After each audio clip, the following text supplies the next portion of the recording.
Hello, YouTube. This is going to be my first official post. Whew, I'm out of breath. My dog's just ran out in the snow. There's one. She's my troublemaker. Yeah,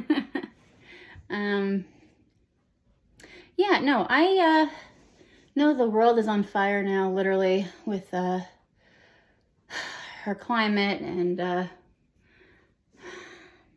our economy and our country. For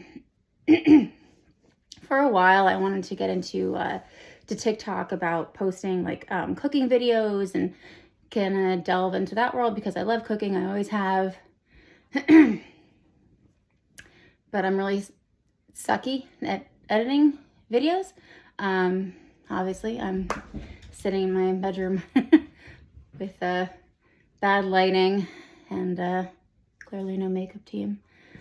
I'm very tired. It's been a very long couple days. I've been sick. And that kind of what brings me back to my original point of sick. So once in a while on TikTok, I saw videos of people that were faking cancer, and I always would just like scroll past that, like whenever I heard the news on that, because I knew that it would piss me off. But I use Hulu and Disney Plus as two of my streaming services, and I keep seeing this documentary that's going to be coming out next week called Scamanda.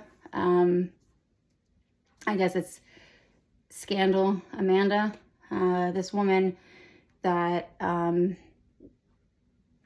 faked cancer, and I guess she got a lot of money for it and just like went viral on TikTok for it for the wrong way. And since TikTok has been like up in arms over all this like political and buying out BS, I don't follow all of that. I know that's probably not the smartest thing. I should follow more along with politics, but I'm staying off TikTok with this because this is going to be a long-winded thing. And I know I'm going to want to post on this more. My husband and I have always discussed starting a podcast on YouTube. And actually, when I lived in California a couple of years ago, I did start a video. I did a little draft, and then I never followed through. And hopefully this little setting will be the start of it. I'm all over the place right now with my ideas and just thoughts bouncing off my head. This is the chaos of my brain every morning, every day, and every night. So anyway, why I wanted to post my first video on this was I wanted to start a series originally before I heard about this documentary, and maybe this documentary is kind of giving me the push to do it. I am a cancer survivor. I was diagnosed in 2017 while I still lived in California. I had, sorry if you can hear my dogs in the back. I have a puppy. She's like 8 months old and she's a terror, but we love her. Blossom. Anyway, so yeah, I had acute myeloid leukemia.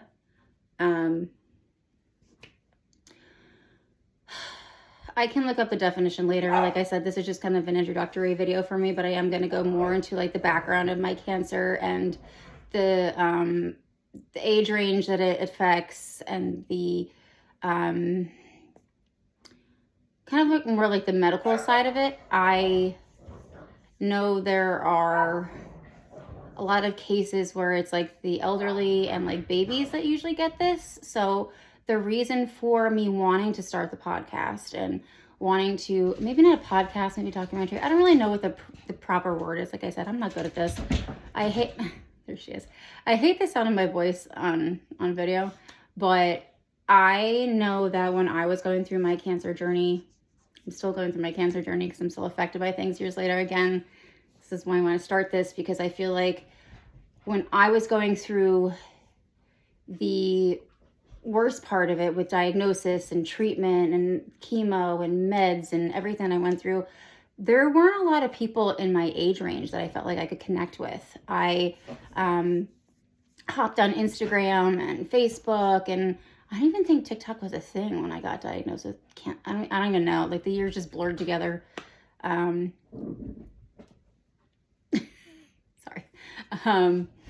But I found that there wasn't a lot of resources for finding people my age that went through this particular type of cancer.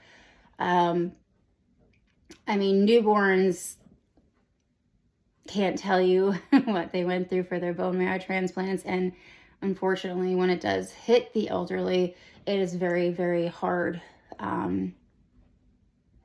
with the survival rate. There obviously are people that go through it in different ages, but for some reason, like, the age bracket that I was in wasn't a more prevalent one. And the people that I did find on Instagram were few and far between. And unfortunately, they succumbed to their disease. There is only one other girl that I have met on Instagram that was going through, I think we had the same kind of leukemia, but on the same plane of being in your 20s and going through this. Shout out to you, Sarah. I'm gonna reach out to you and see if I can bring your story into it, because unfortunately she is going through her second battle with leukemia, and that for me has always been in the back of my mind with everything else that I've gone through. So I talked in a gigantic circle. That's just how my brain works. But basically, constantly hearing about this woman who faked leukemia, who,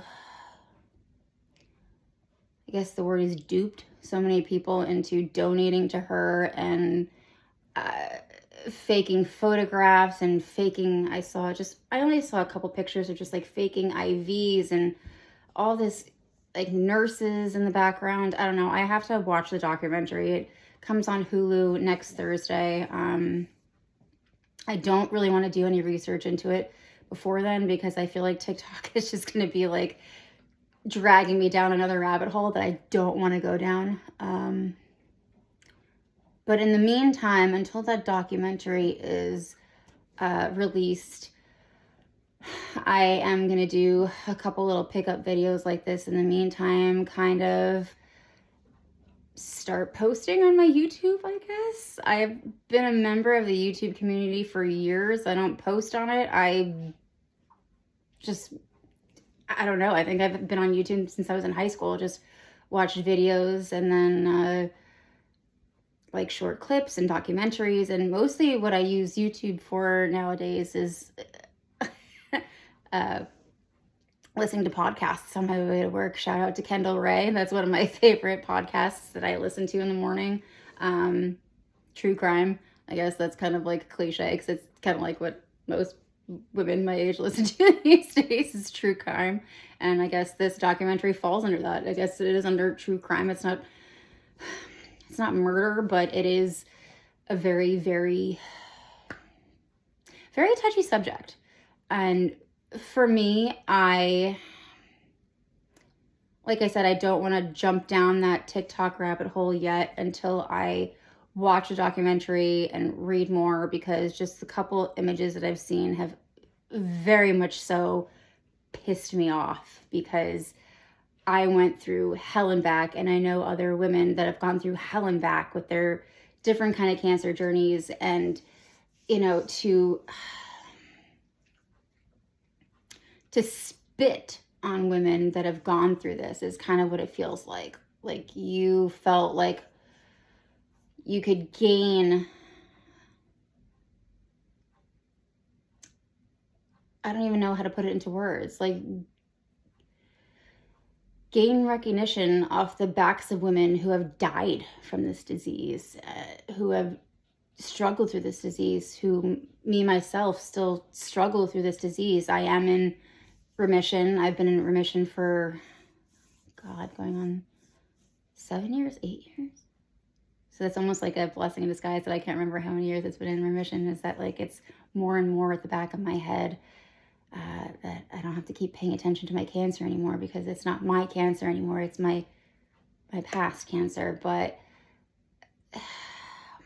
I don't know. There's just always been like this itching feeling in me where like I need to start documenting like this kind of stuff, where I need to reach out to other women, reach out to men, like whoever is going through this experience with leukemia. Leukemia is a blood disease.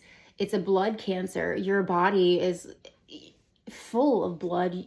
That's what keeps you going. That's what keeps your heart pumping, your lungs breathing for you, makes sure your muscles, move for you, your bones lubricated. It's just all of these things that your blood does for you. And to God, this is why I said I can't look at TikTok yet. I have to just do my research before I see this documentary. It is Friday, January 24th. So I have a little less than a week to see this documentary come out. In the meantime, I am going to do my due diligence with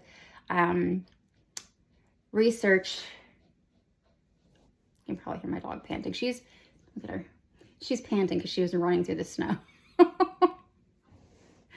But do my due diligence with researching this case. It's kind of what I always do. Sorry to come back to true crime, but that's always what I do. Is I always like research these cases and then listen to the podcast, because I feel like I need to have like while I'm listening to the podcast, I need all the information. I need to know like the details of it. But I'm gonna end this first one because I think I'm rattling. I'm going on like 12 minutes now.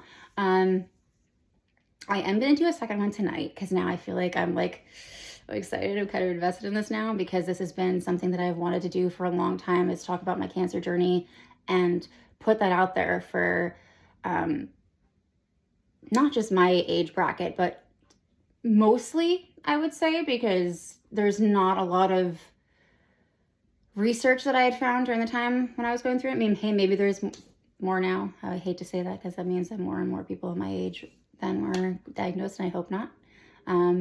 But I also know that a lot of research has occurred since then, and clinical trials and bone marrow transplants have become so much better than they used to be. I know people that were reaching out to me and they were like, wow, that's such an easier process. Well, not easier, but a less invasive process than it used to be.